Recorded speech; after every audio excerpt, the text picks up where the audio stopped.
Namaste everyone. This short video will be an additional practicum to the podcast which I was recorded for this week. The podcast was dedicated to Shat Karmas, cleansing exercises in the practice of yoga. If you did not listen to this podcast yet, please come back, listen to it, and then come back to this video, and it will be a little bit more clear for you of what we are doing here.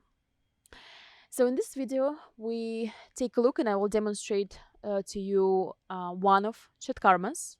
The total is 6 exercises and one of them is Jala Neti. In my opinion, it's the simplest exercise, simplest technique, and you don't need much things for that. All what you need to do to have is the salted water, some tissues or paper towels, and the Neti pot, which you can order anywhere in the internet. Jala, translating from Sanskrit as the water. And basically the Jala Neti is the technique when you're cleansing your nasal passages with a salted water. Why salted? Why just not use the normal water? Well, just because when you will try to do it with the normal water, the tissues inside of your nose will try to soak it up, and it will be easier for them to soak up this water. So when you use the salted water, this is not happening, and the whole water coming out of the nose.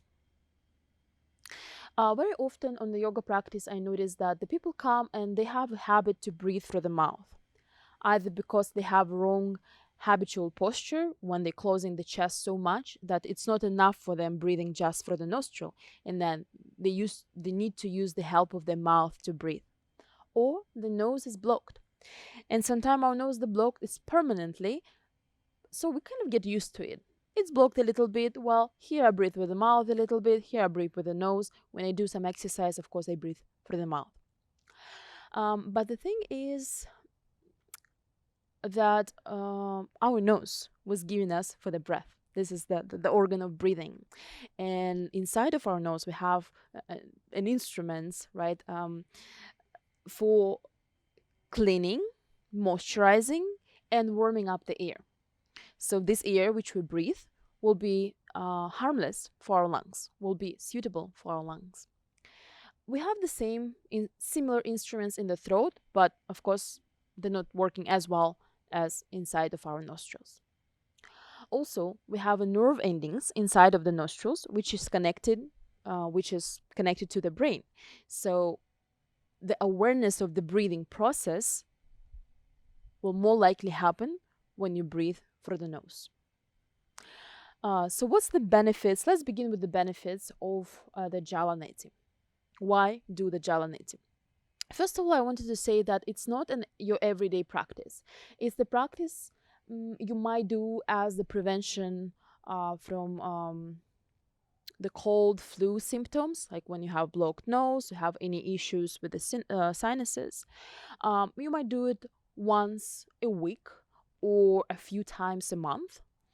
I usually do it as a little program. For example, I choose a week in a month and do it every day for 5 days or 7 days, and then I skip 3 weeks, and if I feel a need to do it again, I do it again.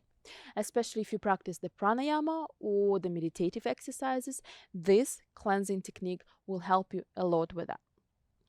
So it's cleansing your nasal passages. It helps to prevent the cold flu symptoms by affecting the nerve endings inside of your nose. It's also helping you to concentrate. It's also improving the blood circulation. From the more esoteric point of view, the sense of smell connected to the very first chakras, which is in our sacrum, in the base of the spine. So by once again making a certain effect to the nerve endings and to the nose area, we affect the base of the spine from the energetic point of view. That's why if you look in ancient texts, if you read some of the books, which is very old books, or see the pictures, all cleansing exercises, including including Jala Neti, is performed in a position called Malasana or Kagasana. So when you're sitting, once again, activation of the base of the spine. But of course, it's very unlikely that you have some place to do it in this position. So you can do it standing, leaning over the sink. That sounds more realistic. The perfect time to do Jala Neti is in the morning time before the breakfast. You can do it during the day also, just make sure you don't do it after the food. So, for the Jala Neti, we need some salted water. The water should be a room temperature. It shouldn't be too hot or too cold. Once again, if it will be too cold, it will irritate the space inside of your nose. If it will be too hot, it probably part of it will be soaked inside of the nose and might cause some swelling. Here I have 2 cups or 500 milliliters of the water mixed with 1 teaspoon of salt. You can choose the Himalayan salt, which is a pink color, or you can choose just any really salt. You can even order the special salt. I think they call it Jala, the salt for Jala Neti. Now, before doing anything, I really suggest you to try the water.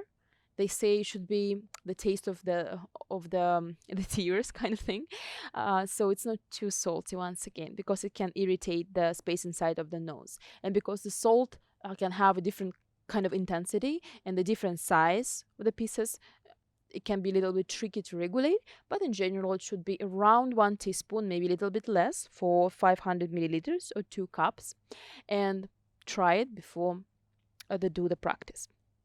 So let's get to the practice. I'm going to demonstrate to you. It's a very simple, very simple technique. Before I put the water, I'm going to do it the very traditional way today. Before I put the water in a neti pot, I'm going to show you the technique. How would you do it?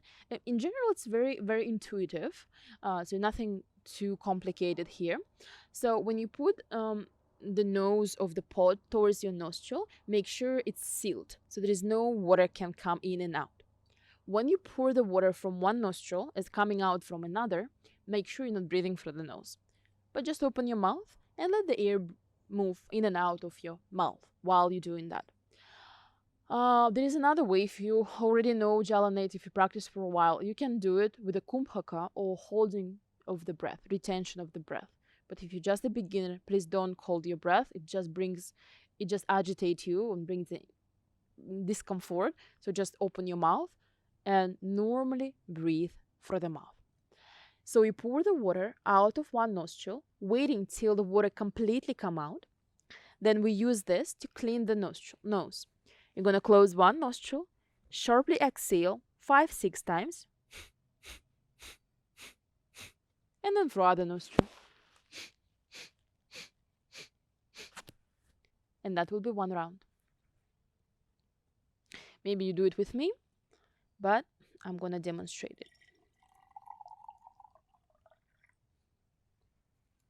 Here we go. It doesn't matter from which nostril you'll start. I'm going to demonstrate from right to left first. Another thing, so the pot should be on the level higher than the space here in between your eyebrows, but don't let your head drop too far back. In this case, some of the water can just float in your throat. There's nothing necessarily wrong with it. It just causes discomfort and the technique won't be performed correctly.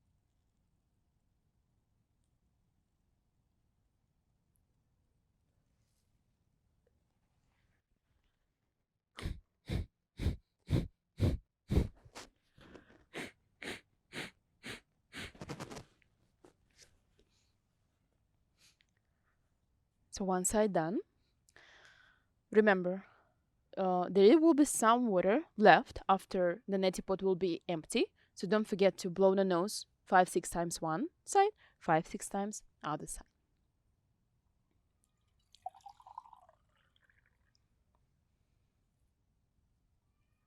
Okay. And the next side, same thing.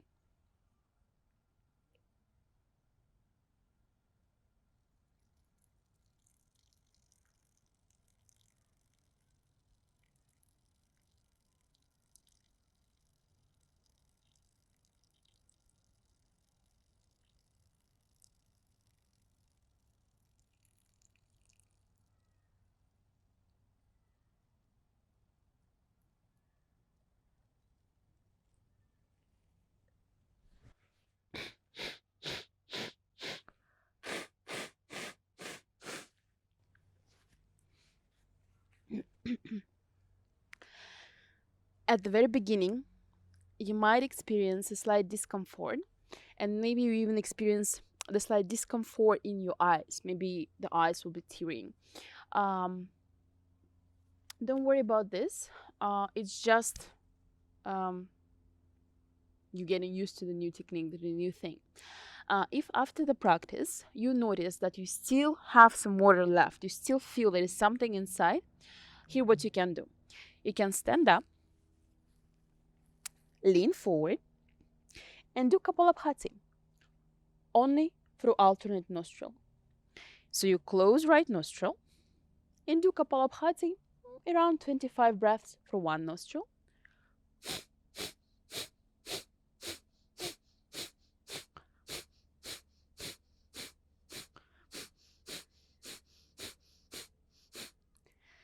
And for the next.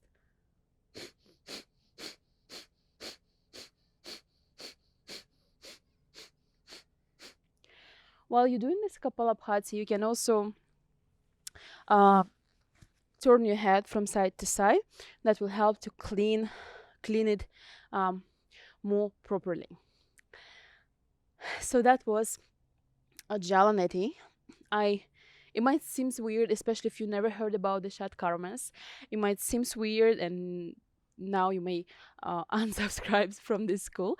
But I really, really suggest you to try and to see how that might change the sense of breathing, how that might change your experience of pranayama, your experience of meditation. Because once again, I'm telling you that sometimes we have a blocked nose or one of the nostrils are blocked, and we just getting so much used to it.